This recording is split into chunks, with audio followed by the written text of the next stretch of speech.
So, what we're talking about, like when you guys were freshmen and sophomores, I know if you were in my class, we talked a lot about. Yes, Donovan. I wasn't. Okay. If you were, we talked a lot about mean, median, and mode. Okay? So, first of all, let's go ahead and just put some of these words up on our paper. Remind ourselves what they mean. Mean.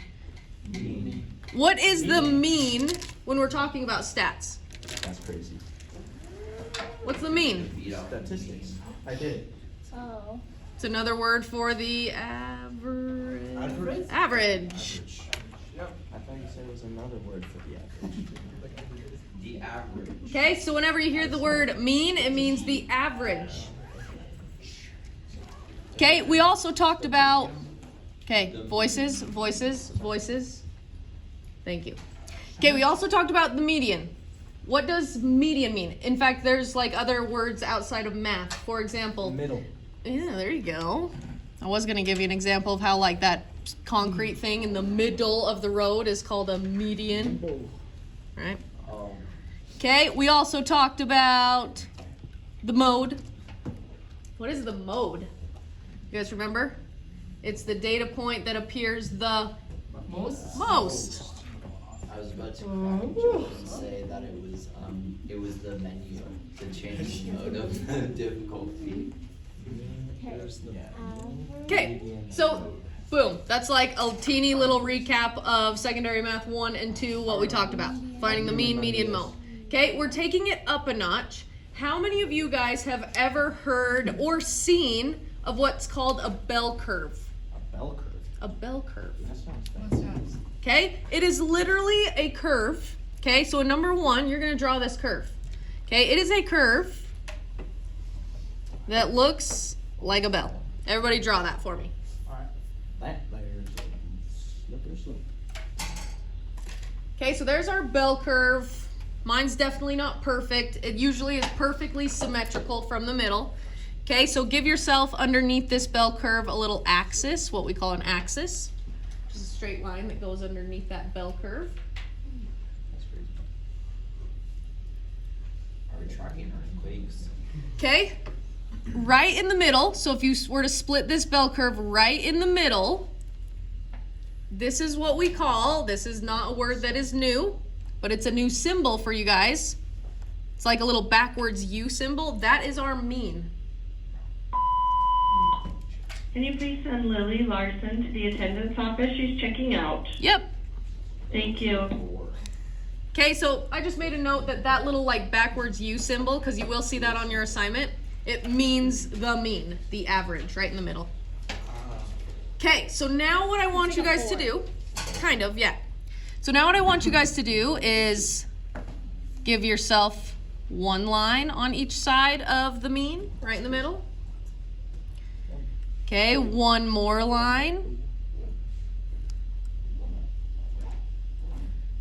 And then one last line as it's getting flatter and flatter. Okay, so you should have, let's see how many lines. 1, 2, 3, 4, 5, 6, 7 total. And it kind of looks pretty symmetrical, meaning the same on both sides. Okay, so here's a new term. This is our new term that's being brought into play. We have the mean, which we know is just the average, but you're gonna see this little symbol here. It's like a little O with a tail, whatever. Or a sideways A? Okay, this is what we call the standard deviation. Standard deviation. And it's basically how far from the mean you are. How far from the average, the middle, that you are. Okay, so when we are going to the right of the mean, this is what we call plus 1 standard deviation. So it's adding 1 standard deviation. Okay, once we go to that next line, it's adding 2 standard deviations. What do you think the next line is going to be? 3. Adding 3 standard deviations. Just like that. Oh, and the other side's gonna be negative. Oh, look at Eli go. He's doing some predicting. Yes. When we go to the left of the mean, we are now subtracting 1 standard deviation. We are subtracting 2 standard deviations. And then we are subtracting 3 standard deviations. Yes, Donovan. So we're going to write a left. Yep. Okay, so basically what this is a way of organizing data. Stats, there's really not a lot of computation, a little bit, adding, subtracting, solving some type of equation, we'll see. But a lot of it is just reading graphs and creating a graph. Okay, so That's what we're gonna do with number 2, aren't we? this bell curve is what's called the empirical rule, or the 68, 99, 99, or 95, 99.7 rule. And you're like, where is this 68, 95, and 99.7 coming from? It's a phone number. Okay? So, we have our mean right in the middle, right? These two, the first columns or sections, I'm going to say, just put a 34% right there, 34% right there. Okay, we'll talk more about what these percentages mean, where they're coming from. But this, the beauty about this is these percentages inside here never change. So if you memorize this or just have these notes. 34. Yep, 34. Okay, then the next sections, so 2 standard deviations apart, I want you to write 13.5% on each side. 13.5%. So 3.5% on both sides. On both sides. Okay, then our next 2 little sections, as they're getting smaller and smaller, I'm gonna just draw a little line here. This is 2.35%.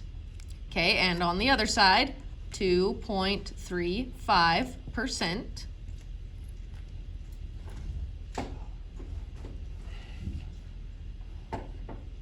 Okay, and finally, our very last 2 sections on both sides is going to be 0.15%. 0.15%. Super small percentage. Now we need this to use. Okay, so what the normal distribution tells us, what this empirical rule tells us, is that most of our data points happen between the first 2 standard deviations. Okay, tell me, you guys, what is 34 plus 34? What is 34, like going from this section? 68. Oh, look at that. That's where that 68% is coming from. Yes. Gotta leave for a track meet. Go for it. Good luck. Okay, so this means within 1 standard deviation on both sides, okay, 68% of our data falls within 1 standard deviation. That's a lot of the data, right? That's over half. Okay, within 2 standard deviations, how much percent do you think is going to fall between those? 95. Ooh, Brayden, look at you go. 95. So then our next, between 2 standard deviations, he's absolutely right, it is 95%. Again, that's like most of our data. 95% is like almost everybody.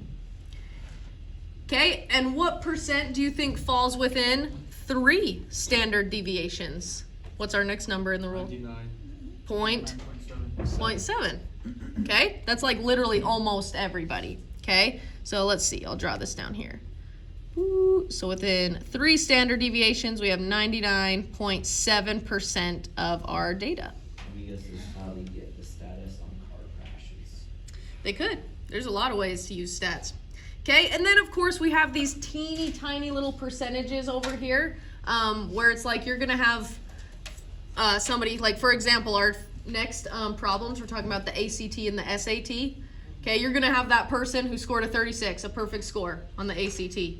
But is that very likely? Nah, probably not. So they're like either way over here, right? Okay, there's our empirical rule. Memorize this. Have this. These percentages never change. These percentages are going to help us answer the questions. Okay, so now we're going to use it. So number 2, it says label the normal distribution with the information given. Okay, yes, I'm making you draw another bell curve. Go for it. Yep. Okay, but give yourself some space. It's good practice. Okay, right, draw your bell curve, draw your axis. Mine's definitely not perfect, yours doesn't have to be either. Right in the middle is our mean. Is Then- that means of giving 1 standard deviation, 2 standard deviations, 3 standard deviations. Okay, but instead of the little symbols we drew on number 1, leave those blank. Leave your axes blank, okay? Because now we're going to fill it in with actual information. Okay? We can fill in the percentages though. What were these 2 percentages, the first columns? Look at number 1 if you. 34. Nice, Braden. 34 and 34. What were our next 2 columns? Look at number 1 if you have to. It was 13. 13.5 on both sides. Good. 0.15%. Ooh, not quite. What's the one before that one? 2.30. 2.35%. And finally, what's my last teeny tiny little bit of information? 0.15. Good job, Donovan. 0.15% on both sides.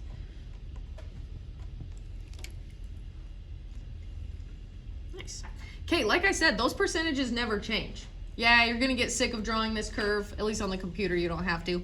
But those never change. We're just gonna use these percentages to now answer our questions. But before we do that, we need to finish filling out our curve based on the data that it's giving us. Okay, so it says, in 2019, and this is actually true, I looked it up. In 2019, the mean for students who took the ACT was 21. Okay, so we'll label this one the ACT. We're probably gonna have to draw another one. Sorry. Okay, so this one will be our ACT bell curve. The mean was 21, so where does my mean go? It's Below. Right in the middle, right? in the detention office. Okay, so 21. A mean of 21, an average of 21. Okay, with a standard deviation of 5. Okay, so when we're going to the right, we're adding 5 each time. So what's my next point gonna be? 21 plus 5. 40. Plus 5? 40. What's this one gonna be? 25. 26. I don't What's know. what's my next one gonna be? 26 plus 5? 27. It's going 31. to- 31. Oh. Okay, and then what's my next one? 36. 36, which is a perfect score on the ACT. Okay, now going to the left, we're subtracting the standard deviations. Okay, so what's this score gonna be? 21 minus 5. 16. 16 minus 5? 11. And then 11 minus 5? 6. Good job. I'm Okay. betting I got a 6 on the ACT. Okay, so there's our information. Okay, really quick, let's go ahead and just draw our second one because we're gonna need it to answer our questions. Give yourself another little curve, sorry. This time I'm not gonna fill out the percentages, we'll just use our other one. But we do need the mean and the standard deviation for the SAT. What has essays? The SAT is just another big standardized test. Some colleges take the ACT, some colleges take the SAT. Okay, so for our SAT normal curve, what was our mean? What was the average? 1,500. 15. Good job. So we got a mean of 1,500 and a standard deviation of 300. So now adding 300 each time, what's my next score? 15 plus 300. 1,500 plus 300, Is that how many questions? 1,800. 1,800. No, it's just a score. It's not how many questions. Okay, 1,800 plus 300, 2,100. 2,100. Well, that's a lot. And 2,100 plus 300? 2,400. 2,400. Cool, cool. Okay, so we obviously know that's a super high score on the SAT, 2,400. Okay, let's subtract 300 the other way. 1,500 minus 300, 1,200. 1,200. 1,200 minus 300, 900. 900. 900 minus 300, 800. 600. 600. Okay, you have everything you need now to answer the following questions. The following questions really is just reading the graphs, reading the normal curves. So let's go ahead and go to our first question. Number 3. Okay, let's do it. It says, what percent of students who took the ACT, okay, so we're looking at our ACT normal curve. In fact, I'm gonna zoom back out so you guys can see it. What percent of students who took the ACT scored lower than a 26? Okay, so what score are we referring to? 26. 26, okay. So let's look at our 26. How are we gonna find the percentages? Using these guys, what do you think? What percent of students is scored lower, which means lower? 0.34. 0.15. What am I gonna do with all of these percentages, you think? Divide. I'm gonna add them up. Okay, so if I wanna know the total percent that scored lower than 36, I'm gonna add all the percentages lower. Okay, so this means 0.15% plus 2.35% plus 13.5% plus 34% plus 34%. Okay, what did you guys get? What is the percentage?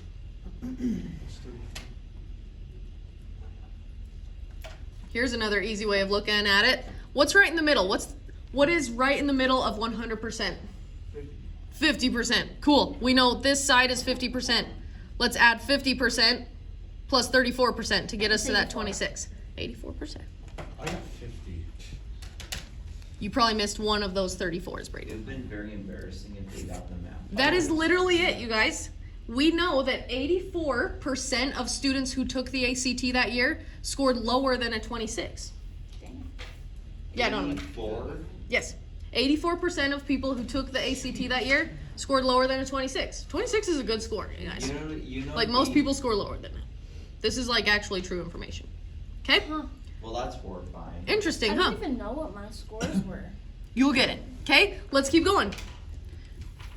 Number 4, what percent of students who took the SAT, okay, so now we're looking at their SAT one, scored higher than a 2100%, So okay? it should be 21.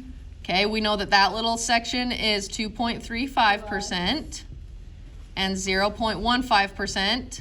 If I want higher than 2100, I gotta add these two percents together. So 2.35 2 point plus Probably because. plus 0 point 2.5. equals 2.5. Oh. Guys, that is like a super small percentage. Those are the uber smart kids to score higher than a 2100 on the SAT. Those are the people who study for a long time just to get a good. So many kids bought the ACT book and then didn't even use it. I was Yeah, like, happens. oh my. Okay, but pretty cool, huh? We're like reading information. Now you know that 2.5% scored higher than a 2100 on the SAT in 2019. What about Interesting. the people who bought the book and they Why did I double up questions here? Number 5 is exactly the same. Number 6, let's go to number 6. Because number 5 is literally the same question. Okay, so this one's a little different. It says, what percent of students who took the ACT scored, between? 11 and 26. Okay, we're talking about between these two scores. So which one are we looking at, ACT or SAT? ACT. ACT. Okay, let's look at our ACT one. Between 11 and 26. So do we add the? So then we would do 13.5 to start, right? Uh-huh. You'd add all of those percentages in between there. Plus 34 plus 34 Bella's got it. plus 13.5. Oh, you're going too far. Wait. Right? Bella, look up here. 13.5. We're just going in between 11 and 26. 34 plus 34. You got it. 81.5. Nice, you guys. So you're literally just reading the graph. 13.5 plus 34 plus 34, because those are the percentages between those scores. Tell me again, what was it? 81.5. 81.5. So 81.5% of people who took the ACT that year scored between 11 and 26. Is this actually true? I'm very tempted This is true. to search. This is true. So basically, so Oh, it's just the same question twice on 4 and 5. Yeah, we skipped number 5. Yep.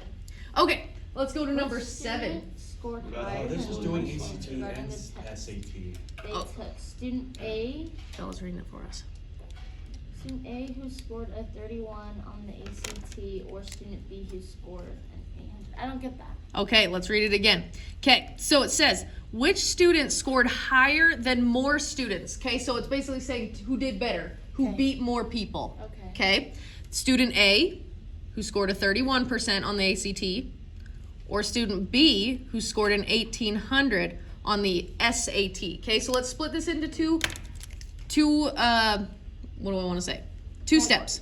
Okay, we'll say student A, if they scored a 31% on the ACT, what percentage of students did they beat? They got higher than how many students? Add up all those percentages. Okay, so Well, then basically 13.5 Uh-huh. plus 34 plus 34 plus 13.5 plus 2.35 plus 0.15. So they did better. 97.5. So they did better than 97.5%. That was Wow. what you got, Bella? Yes. Oh, Okay, goodness, that so is student A did sad. pretty good. They did better than almost everybody. Student B scored 18. an 1800 on the SAT. Okay, so let me fill in these percentages so we can see this guy was 13.5, So then 34, 34, 13.5, 2.35, and So then 0.15. I would just do 34. Okay, let's look at our SAT because they scored an 1800, okay, which is right here. So 34 plus 34 plus 13.5 plus 2.35 plus 0.15. How many did they beat? 84% of people they've got higher than? Yes. So basically, someone, the ACT. Which score- student did better? God. A. Student A. Student A did better. ACT did better. Good God. And the Student- and the SAT is harder. Is it? Yeah. I haven't heard That's that. what a lot of people have said, that the SAT is 10 times harder than the ACT. Interesting.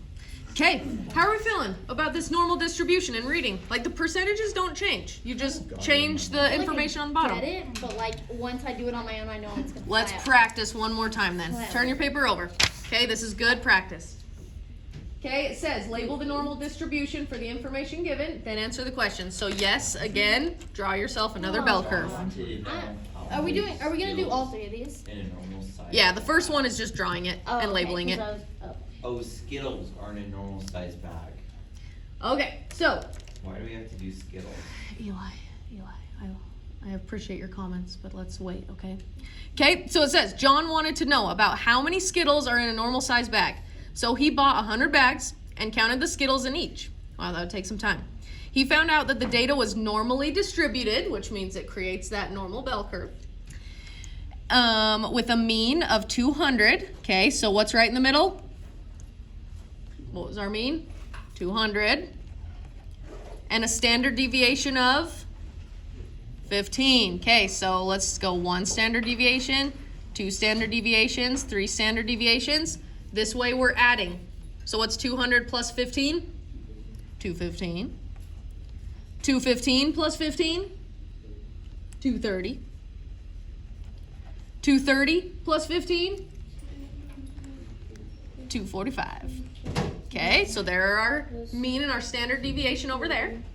Now, on the other side, 1 standard deviation, 2 standard deviations, 3 standard deviations. Subtract 15. What's 200 minus 15? 185. 185.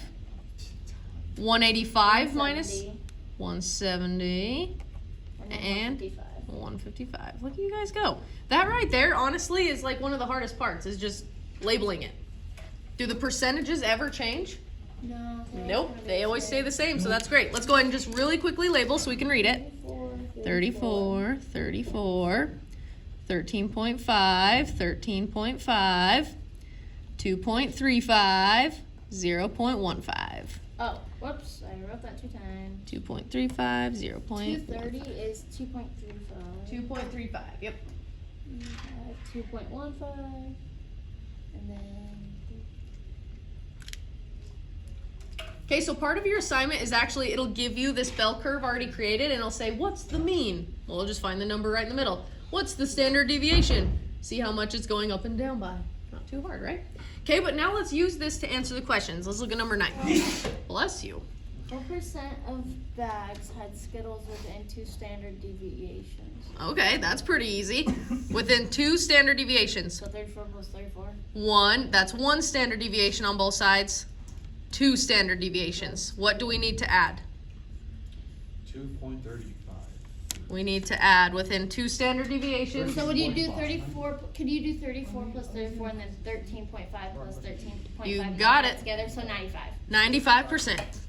Boom. And I'm going to write that on my paper. So we added 13.5 plus 34 plus 34 plus 13.5. And we already knew that from the empirical rule, we call it, right? Within 2 standard deviations, we know that 95% of the data will fall within those.